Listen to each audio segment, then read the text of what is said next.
So, good day ma'am. I am Regent Simurion from A99. Ug karon na maghimo ko og art by nature. So, natin mga materials, kalamungay, kaning konsalubi, dayon, dahon sa bayabas, stick. So, natay stick, natay mga sagbot, nga lahi ko siya style.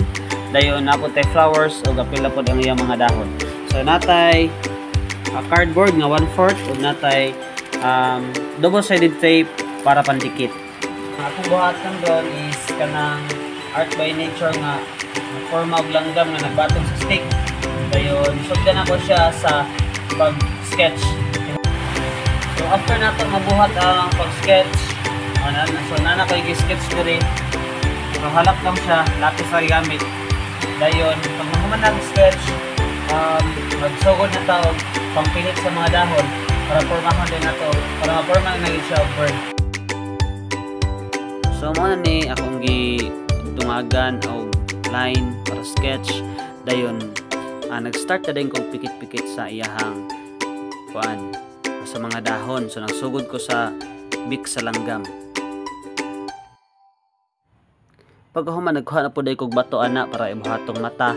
Then gisugdan na po na kog dikit-dikit ang mga dahon para sa iyang liog o kana dayon sa iyang pako na mga dahon sa bayabas nga nagtapok-tapok mo nang dapit part sa iyang pako. So ako na siya panggunting-gunting, gibang pasa-pasa dako nya dugay ko nakapikit-pikit kay libog pa kon sana ko pag-plaster kay para di magkagubot ang mga dahon. Ngan sana ko budget ang mga dahon kay ni ulan na ra ba nya. Maglisod na sa dayon ko og panguhag mga dahon kay nga basa naman. Di ako na lang ginagi kuan-kuan para maora gid akong langgam mapurma ra pud.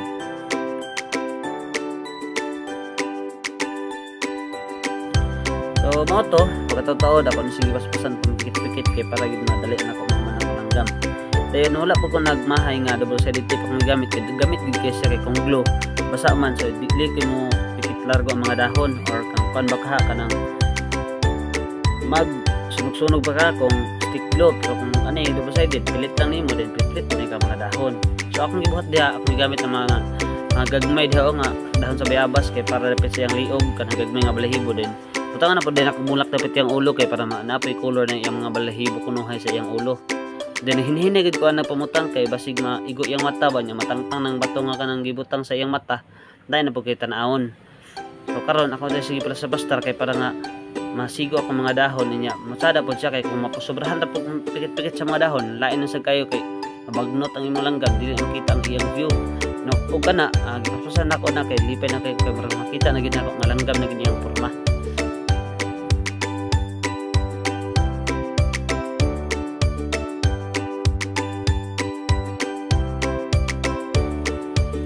Mo to kadugayan akong buhat-buhat niya. Kadugayan yung pilit pamikit sa mga dahon kay makita na gid nimo ang kuan kaning iyang porma. So mas di ka kabalo mas makita nimo nga diri ko gusto magbutang pwede di ko magbutang yung mga dahon kay para mas makita gid iyang view gid as alanggam.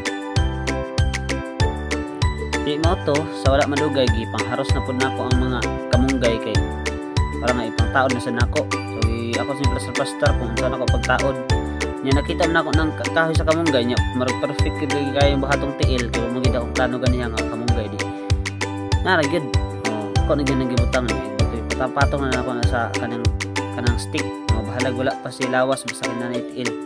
Ako man pud nang gibutang og sketch daan para dili mga kuan ang tiil nga malayo kay butang ako naman nang gibana-bana daan. Ako na pud nang gipamutol karon ang mga kuan mga bulak kay para nga ako na pud siyang mabutang di sa lawas kay kung hindi na ako siya mabutang sige ra ko butang og dahon basig mapuno na pud og dahon nya wanay bulak nya lain kita naon. So ako sa pang balance sana ako pag-balance ang mga kuan mga bulak ug mga dahon kay para kuan ba matarong bitang porma sa langgam nya mo to nga naka-decide na kung saan ako pagbutang lagi padayon na ako pangharos ang mga kamunggay nya ako na lagi pikit-pikit diha. So mo day na ako na desisyonan nya diha sa dapit sa tiyan kamunggay ako ibutang kay kuan man gagmay man yang dahon nya gagmay binang balhibo nang dapit sa tiyan sa langgam di ba di mo nang gingan lang ginakapagbutang.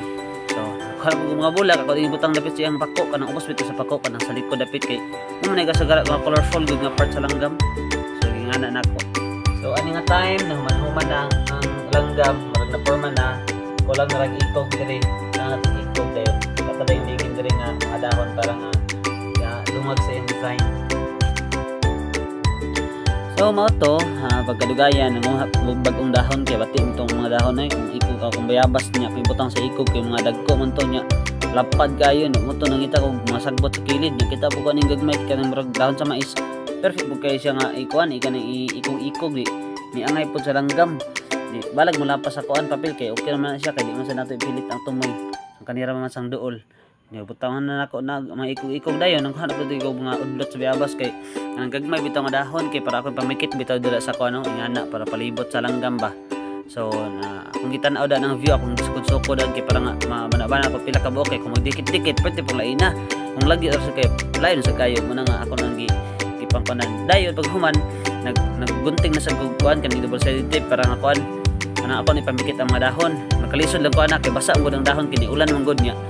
Basa ang dahon niya maglisod siya pilit pero okay ra gyapon ako ray pang duot-duot para mapilit ang gid ang mga dahon para nga makita na pud ako ang yes ma'am. So after pila ka hours nga pagbuhat oras mga duha ka oras or oras kapin kay nananday so wala siya ang langgam nga nagpatong sa stick then yung mga design nga dahon.